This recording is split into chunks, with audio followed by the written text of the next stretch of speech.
All right, we have Carol Roth with us. Carol Roth is a good friend of the program and also the author of You Will Own Nothing. Former investment banker, now cares about Main Street. Carol, how are you? Doing well, Glenn. You seem a little feisty today, and I always enjoy feisty, Glenn. Yeah, so this should be good. Well, I tell you, the Cookie Monster really pissed me off today because there's no way that that's a coincidence. That's coordinated propaganda from the White House. Well, I feel like Cookie Monster was the one who got it right. Cookie Monster's not the one who blamed the corporations. I believe it was Joe Biden, right? He just said that his cookies were getting smaller because of shrinkflation. Right. And I think that makes him a better economist than anyone in the Biden administration or in the New York Times, for that matter. But the reality is that this is a Biden talking point. So they picked up on this and they said, no, Cookie Monster, shrinkflation is happening because of the greedy corporations. So today they're launching something, and Carol, I want to get your read on this. This seems a little terrifying. Joe Biden today is launching a new task force to take on unfair and illegal corporate pricing, which Biden sees as a major reason why consumers are not yet feeling the impact of a cooling inflation rate. The task force will jointly be led by the Federal Trade Commission and the Department of Justice, two agencies at the forefront of the Biden administration's aggressive regulatory agenda over the past 3 years. Wow. What are these illegal, what did they say? Illegal pricing. Illegal and unfair pricing. Yeah, okay. Unfair is anything that Biden says doesn't go along with his narrative. And he's really talking out of both sides of his mouth, or perhaps mumbling out of both sides of his mouth. Because on one hand, he's touting how much the economy is growing, that things are going well, that wages are increasing. So if that was the case, corporations should be doing better. And there is no corporation that is making any sort of outsized profits. Things like shrinkflation and what's happening are downstream issues from the inflation that the Biden administration caused and certainly the Fed caused. So to now say we're going to have a task force that is going to look up unfair and illegal pricing practices, illegal is one thing, and there's a certain definition, at least today, who knows what that could be expanded to. But unfair is obviously anything that they don't happen to like or agree with or is against their policy. And one of the things that we know in economics, just across the board, is that price controls don't work. That's something that creates rationing, it creates goods shortages, even a black market. Even Paul Krugman, who gets every single thing wrong, the one thing he has ever gotten right is he is against rent control, which is one of many forms of price controls. So even he kind of gets the fact that price controls don't work. Everyone pretty much across the board agrees with that. But now they want to come in as the government and step in and say, oh, you're earning too much of a profit. We don't like what you're doing. You need to lower your prices, even though we're imposing this different world upon you. And that is a recipe for disaster, and is obviously completely the opposite of free market capitalism. Right. It is a fascistic move. When the government tells companies what to do, it's a move that fascists make. I'm concerned about this because, with all the public-private partnerships, the ones that are going to get into trouble are not the ones that are doing the bidding of the American government now. Let me give you an example. New York State Attorney Letitia James has now filed suit against JBS USA Food Company. This is the world's largest beef producer, accusing it of fraudulent and illegal business activities and disgorgement of all profits and ill-gotten gains. She's using the state's apparatus to go after beef producers, but not for any other reason other than they say they are shooting for zero emissions by 2040. And she says that's fraud. Yes. She's accusing them of what's quote unquote greenwashing. So the state has put these ridiculous parameters around different companies. The companies, as we knew or had known, leaned into those and wanted to sound like they were complying. And so they said, oh, we're going to do all of these things to help the environment. So now she's saying, no, it's fraudulent. You haven't done the things that we said, or at least in the way that we said. And, with JBS, it's a little bit tough, obviously, because they're this huge corporate conglomerate. And in some cases, they may have, created some issues with the independent farmers. Oh, yeah. But either way, you're not rooting for the state here to come in. And this disgorgement of profits sounds, by the way, Glenn, a lot like what happened Donald to Trump. So this is anything that you have made, we're going to confiscate. First, New York came for the National Rifle Association. I didn't say anything because I didn't own a rifle. I wasn't a hunter and I disagree with guns. Then they came for Donald Trump, but I didn't vote for him, so it didn't matter. Now they're coming for beef. And, you could go after JBS for unfair business practices, in my opinion. Sure. Because I'm a rancher and I see these. I believe there's absolute collusion with the three companies that are producing all of the beef in the country. They're getting rich. The farmers are getting poorer. The ranchers are getting poorer. So I think you could go after that, but it would have to be legitimate. You'd have to have the actual. I don't have the facts. You could go after them for that and break that monopoly up, which I think is fair. But she's not. She's talking about the rainforest. What the hell does the rainforest have to do with New York? Well, and not only that, so think about this is very war on small business like, right? Because these bigger companies will have the capital base and the power to withstand, at least the first time around, some of these, tests from the state. But if you are an independent farmer or you are a small business in some other arena, and they come after you, that's it. You are wiped off the map, which just further consolidates, does exactly the opposite of the thing that you just talked about. It doesn't create this, more fair playing field. It creates these tighter monopolies and duopolies. So this is almost like a warning sign to say, hey, maybe you want to get out of this business, right? Because, we're coming after you. And that seems like the plan. They want to capture and control more and more of our resources and bring it more along with the state. And they're finding all of these, frankly, unconstitutional ways and Banana Republic-y sort of ways to do it. I got to tell you, we have to stand up. You got to get out of New York because they're just going the wrong way. And Carol, I'd love your and Stu, I think you know a little bit more about this too. This is the future. Litigation is the way the left is moving.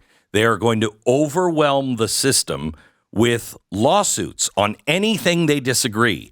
They're just going to take us. Look what they're doing to Donald Trump.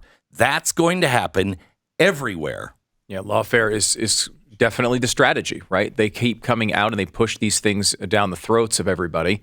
And then what's the response? You like the good outcome is you spend years and years and years litigating and spend tons and tons and tons of money defending yourself. You're not furthering the economy. You're not furthering your business. You're not helping anybody. You're not making products that benefit anyone. You're just in constant defense mode. And how do you advance yourself that way?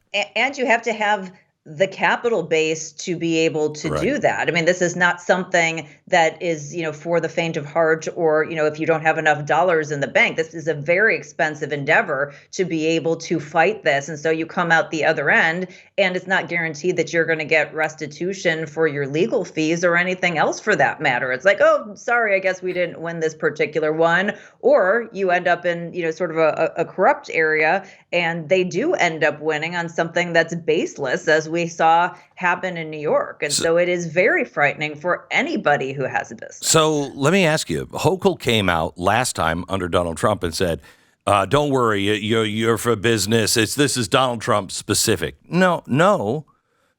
This is they're targeting a business they don't like, and they're trying to take it down with everything the state has in its power. When does New York cross the Rubicon and businesses just say, I am out of here? When does New York collapse economically? It's a really good question. I mean, certainly as a test run, I do think that people, particularly New York, has a lot of liberal people who believe that it will not happen to them. We did see mass movement during COVID, people who said, I've had enough with these policies. Certainly the cost, the crime, all of those other issues have seen a mass exodus out of the state to places like Florida. But for the people who remain and say, that no, this is my home, this is the heartbeat of my soul or whatever it is, they just aren't going to believe that it is going to happen to them until it happens to one of them. And then, of course, they make another set of excuses saying, well, this was different. And I just think that's one of the big issues with this country. We have a lot of people who are in denial and decoupled with reality and don't understand and don't want to, frankly, understand, right, the reality of what is happening here, Glenn. So let me go back to this tribunal that the president is starting today with the Department of Justice and the FTC. This again, I hate to be such a cynic, but I have no reason not to be in this case. They're going to target the companies that are not falling in line with them. And how are we going to fight this one? What should these companies do? And what should the average person do to prepare? Because this is really going to go right to the heart of capitalism. Yeah, I mean, I think that the one piece of good news is that the courts are also working in some cases in the other way. And there are groups like Pacific Legal Foundation and others who are these nonprofits that will stand up for businesses and individual rights. We just saw a at least interim win, that Corporate Transparency Act that we had talked about, the financial crimes network that was mass targeting small businesses. Over the weekend, the Alabama courts had ruled, or came out over the weekend, that they had ruled that it was unconstitutional. Now, certainly we imagine that the Treasury is going to fight that, but if that holds, that shows that there's a win. So there will be, I think, these marquee opportunities to push back. But unfortunately, it's just exhausting because it's like, you go and you kill the ants and you think that you've got everything done, and then the rain comes and then you've got a whole new, group of them coming back out. Yeah. So I think that we have to stay vigilant and we have to use our voices, because the places where people have spoken up and have said this is an issue across the board, whether it's to politicians, whether it's to Wall Street, wherever it is, those are the places where they've backed off. And certainly they've gone somewhere else. But, things like messing with our food supply, that is an absolute no, and something that everybody should be using their voices. So BlackRock says ESG advocacy is a risk factor for its bottom line. I told you, don't believe them. They'll repackage. Carol, I just want to hit this briefly because I've got other things in the economy I want to talk to you about. BlackRock has now said, we're not doing ESG, too many laws, but we're doing transition investing. What's transition investing? They're transitioning, Glenn. They want to transition, and they're transitioning away from ESG, and they're doing it in infrastructure. And when they say infrastructure, they mean things like transportation, like water, like sewage, and the like. So instead of using their clients' money to bully companies to make the changes they want, they're like, we'll just use our clients' money to invest directly into things that are sort of linchpins in making a change in their sort of energy cultism, so to speak. So one of the things they did is they bought a private equity firm that actually specialized in this. So not even just public money, but also private money. This company has about $100 billion in assets under management, which is not to say it's a small amount of money. It's a huge amount of money, but in terms of BlackRock, it's about 1% of their assets under management, because remember, they've got about $10 trillion in assets under management. but it gives them this vehicle to make these direct investments. And the firm that they bought owned things like pieces of like big airports around the world and, water and sewage treatment and the like. And so BlackRock is going to be offering more of these direct investment opportunities, as well as having funds that do that in the public sector. But the reason they're doing it, this is not just about control. This is about following the money, Glenn. And that has been sort of one of the tent poles of ESG. This is a quote from Larry Fink. Policymakers are only just beginning to implement once-in-a-generation financial incentives for new infrastructure technologies and projects. So this is not only about control, but this is another cash grab. They are going to say, well, if we have our friends that we can influence in the government and we can get them to give more incentives to the projects that we're investing in, then we are going to make more money and we can achieve our goals. What a great win. And another way to just completely consolidate money, take taxpayer money, and find ways to enrich themselves while destroying our lives. That's fantastic. Yep. By the way, one quick thing. We've got only about 90 seconds. We are adding $1 trillion worth of debt now every 3 to 4 months. Correct. Every 100 days, $1 trillion. I said that, you have that one family member in every family who is the irresponsible one, the one who spends all their money and then comes begging to you and saying that they're going to be different this time. Right. The government is that drunk uncle. That is your family member. And unfortunately, there's no stopping, but everybody knows the problem. Like everybody has said this is a problem now, and nobody has the fortitude to do anything about it. I mean, we were talking from rating agencies, the Treasury, the Fed, the IMF, major players from Jamie Dimon to Nassim Taleb. Like every single person has come out now and said this is a massive issue, and nobody's doing anything about it. And when you do this and you add $1 trillion every 100 days to the debt, of course inflation is going to go up. And that's why you need price controls. And price controls lead to all kinds of bad things.